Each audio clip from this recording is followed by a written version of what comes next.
Hello everyone, welcome back to my channel. I know it's been a long time since I last uploaded and when I read your comments मुझे इतना ज़्यादा positive vibes आया. I just felt so good. So I really want to thank you all and yes, keep supporting me like this. And अभी आज का video जो होगा it's about a comeback जो बिल्कुल रियल होगा, ऑनेस्ट रीस्टार्ट होगा. अक्सर जब हम ये वर्ड सुनते हैं रीस्टार्ट तब लगता है बहुत जोश भरा होगा, बहुत एनर्जेटिक होगा, लेकिन हमेशा रीस्टार्ट एक एनर्जेटिक स्टार्ट नहीं होता है. कभी कभार रीस्टार्ट एक ऐसे फेज से हमें निकल के करना पड़ता है जब मतलब हम लोग को लग रहा है कि नहीं, हमसे नहीं होगा, मन नहीं है कुछ करने का, we are feeling too low, we are feeling too demotivated and then हमको रीस्टार्ट करना है. तो कुछ इसी तरह से मैंने भी अपना रीस्टार्ट किया एंड ऑनेस्टली कुछ दिन तो मतलब मैं एकदम बुक से दूर थी और आराम कर रही थी, रिलैक्स कर रही थी. और अब जब मैं मतलब मैंने स्टार्ट किया तो मैं मतलब यही सोच रही थी कि मैं क्या पढूं क्या नहीं, ऐसे एकदम लॉस्ट सा फील हो रहा था. मतलब समझ ही नहीं आ रहा था कि क्या. प्लान किया था मैंने, ऐसा नहीं है मैंने प्लान नहीं किया, बट फिर भी उसके अकॉर्डिंग नहीं चल पा रही. बट जैसा भी हो eventually I have to blend with this journey again और ये चलेगा. अभी यहाँ पे सुबह उठ के मैं चाय पी रही थी. ये सुबह 5:30 बजे का माहौल है और वेदर भी बहुत अच्छा था. तो जब तक धूप नहीं निकली थी मैं बाहर ही पड़ रही थी और जब 8 बजे के करीब धूप निकल के आ गई थी, मैं घर आ गई. रूम पे आने के बाद तुरंत तो पढ़ने का मन नहीं कर रहा था तो सोचा काम कर लूँ कुछ. और तो यहाँ पे मेरे बहुत टाइम से बुक रखे हुए थे इस रैक पे और डस्ट वस्ट लग चुके थे, तो मैंने सोचा इनको थोड़ा सा क्लीन कर लेती हूँ और ऑर्गेनाइज करके रखती हूँ क्योंकि अभी फिर मेंस का ओरिएंटेड प्रिपरेशन करना होगा, मेंस प्लस प्रीलिम्स जो भी. तो उसके लिए मुझे अपने सारे नोट्स जो मैंने मेंस के लिए बनाए थे और फिर कॉपीज सारे मैंने उनको पहले ला के रखा सामने. फिर एनसीईआरटीज़ को भी मैंने सेटल किया. ये मेरे सारे नोट्स है जो मैंने देख रही थी और उनको मैं मतलब ठीक से रख रही थी क्योंकि अभी यही चीज़ें चाहिए होंगी मुझे. हाँ, तो मैं यही आपको बता रही थी कि हमेशा जो कमबैक होता है वो इतना पावरफुल नहीं होता है, इतना एनर्जेटिक नहीं होता. But what we can do is हम उसको एनर्जेटिक बनाने के लिए छोटे छोटे एफर्ट्स तो दे ही सकते हैं, राइट. जैसे कि मैंने अपना बुक्स का पूरा शेल्फ फिर से समेटा, मैंने थोड़ा सा टाइम स्पेंड किया अपने बुक्स के साथ. तो अब धीरे धीरे फिर से वो फेज़ बनेगा, वो मतलब बुक्स के साथ रहूँगी तो पढ़ाई में फोकस बढ़ेगा. This is how the things work. तो यहाँ पे अभी मैं आ गई थी. अभी मुझे मेंस के लिए तैयारी शुरू कर देनी है क्योंकि देखो जो प्रिपरेशन होता है it is like mains oriented ही ज़्यादा होता है, मेंस इंटीग्रेटेड प्रीलिम्स भी होता है. तो इस वे में हमें पूरा नवंबर तक चलाना होता है, लाइक आंसर राइटिंग सब कुछ नवंबर तक कर लेना है. उसके बाद दिसंबर के बाद से you can start with solely, you can start with your prelims preparation. और ऐसा एक्चुअली बोला जाता है, मेंटर्स लोग ही बोलते हैं. तो और मैंने भी रियलाइज़ किया, मैंने पिछले बार जनवरी में स्टार्ट किया था बट नाउ मुझे क्या करना है कि प्रीलिम्स के लिए मैं जल्द से जल्द शुरू कर दूँगी, लाइक दिसंबर तक मैं शुरू कर दूँगी. उससे पहले तक मुझे क्या करना है, अपने मेंस का फिर से सब कुछ रिवाइज़ करके आंसर राइटिंग करके ख़त्म करना है ना. तो प्रॉब्लम इज़ कि अभी मैं सोच रही थी कि आंसर राइटिंग के लिए क्या बेस्ट होगा. अभी मैं टॉपर्स का मतलब आंसर्स को देख रही थी तो मैं सोच रही थी कि मैं कैसे इनको प्रैक्टिस करूँगी और किससे इवैल्यूएट कराऊँगी, मतलब बहुत सारे डाउट्स आ रहे थे मुझे. तो फिर I got to know about डेलवॉय. Okay, so this is something जो मैं आपको भी बताने वाली हूँ, आपके लिए बहुत ज़्यादा बेनिफिशियल होगा क्योंकि ये मुझे तो पर्सनली बहुत ज़्यादा यूज़फुल लगा and I am definitely going to use that. मैं आपको बताती हूँ ये क्या है.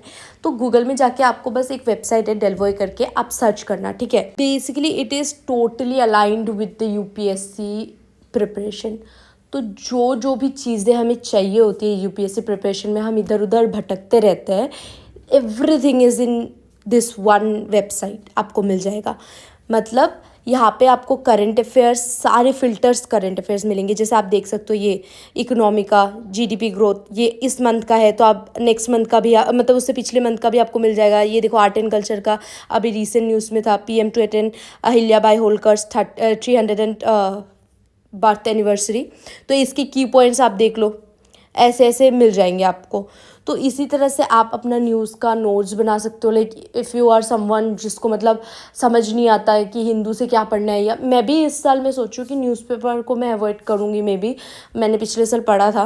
यहाँ पे ऑप्शन देखो डेली सॉल्यूशंस का आप, तो यहाँ पे आपको क्वेश्चंस के साथ सॉल्यूशंस मिल जाएंगे, आपको PYQs के सॉल्यूशंस, आपको जो भी मतलब डाउट है पूछो, गूगल से एक एक करके निकालने में कितना प्रॉब्लम होता है, यहाँ पे एक ही बार में आ जाएगा। सबसे ज़्यादा मुझे इस चीज़ का जो अच्छा लगा feature, that is the AI map. मैं आपको अभी दिखाने वाली हूँ, ठीक है। Let's suppose you want to see all the NATO countries, तो आपको ये लिखना है नाटो कंट्रीज़, वो सारे आपको लोकेट हो जाएंगे एक ही जगह पे, ठीक है, like you can see there. और आपको बस यही नहीं लोकेट होगा कि कहाँ कहाँ पे है, आपको ये भी पता चलेगा कि वो जो कंट्रीज़ जो जो भी पार्ट है नेटो कंट्रीज़ के, उन्होंने कब कौन से कंट्री ने ज्वाइन किया था। सो आप तुरंत डायरेक्टली आप मैप से ही मतलब अपना लर्न कर सकते हो। आपको जब भी चेक करना है आप कर सकते हो। अभी इस बार प्रीलिम्स में भी क्वेश्चन आया था, राइट, वो जो टाइम जोन से रिलेटेड था। तो मैंने ना सबसे पहले यहाँ पे आके ये टाइम जोन का ही मतलब मैंने देखा चेक करने के लिए कि देखती हूँ कितने कंट्रीज़ है जिनका मतलब 4 से ज़्यादा टाइम जोन है, क्योंकि UPSC के पेपर में तो मतलब मैं सॉल्व नहीं कर पाई थी, वो वाला क्वेश्चन मैंने अटैम्प्ट ही नहीं किया था। तो यहाँ पे मैंने जाके सर्च किया टाइम जोन वाला, और ये देखो सारे टाइम जोन वाले कंट्रीज़ आ गए, ये 1 2 3 4 5 6। यहाँ पे देखो, यहाँ पे आपको ये भी दिखाएगा कौन से कंट्रीज़ के पास कितने टोटल टाइम जोन है। US के पास 7 है, रशिया के पास नंबर ऑफ टाइम जोन 11 है, ठीक है। तो इसी तरह से आपको मतलब पता चल जाएगा कौन से कंट्रीज़ के पास कितने कितने टाइम जोन वाले कंट्रीज़ है। तो I found it really really मतलब माइंड ब्लोइंग। अभी देखो, आपको अगर गवर्नमेंट स्कीम्स देखना है, ठीक है, तो मैं आपको गवर्नमेंट स्कीम्स पे लेके जाती हूँ। तो यहाँ पे आपको ऑप्शन मिल जाएगा, ये देखो गवर्नमेंट स्कीम्स का सारे टॉपिक्स पे स्कीम्स मिलेंगे, like children and women, farmers, agriculture. यहाँ पे मैंने MSME को क्लिक किया, तो आपको जैसे आप क्लिक करोगे ना, आपको मिल जाएगा कि रीसेंट न्यूज़ इस पर क्या था। तो जैसे मैंने इसमें क्लिक किया, देखो नीचे PM विश्वकर्मा स्कीम, ये रीसेंट था। तो इसको आप भी क्लिक करोगे तो you will get to know the key objectives of this ministry, किसके अंडर आता है, सब कुछ मिल जाएगा आपको फैक्ट्स। फिर यहाँ पे आपको PYQ भी मिल जाएगा टेस्ट के लिए। मॉक टेस्ट भी दे रहे हैं यार ये लोग, मतलब mock test are also available, और टाइमर भी लगा हुआ है, एकदम टाइमिंग के साथ आप इसको आंसर्स सॉल्व करो। I will share the link in the description box, आप एक बार जाके ज़रूर इसको विजिट करना, आप देखना, और आपको भी बहुत ज़्यादा हेल्पफुल होगा। अगर आपको पूरा फुल एक्सेस चाहिए इसका, तो you can also use the referral code of mine, जो कि एस्पिरेंट हो रहा है। तो अगर आप यूज़ करोगे then you will get the extra discount on that, ठीक है। सो मैं नहा के आ चुकी थी, तो यहाँ पे अभी मैं अपना ब्रेकफास्ट कर रही थी, एंड ब्रेकफास्ट में पोहा था, जो कि मेरा बहुत ज़्यादा कंफर्टिंग ब्रेकफास्ट होता है।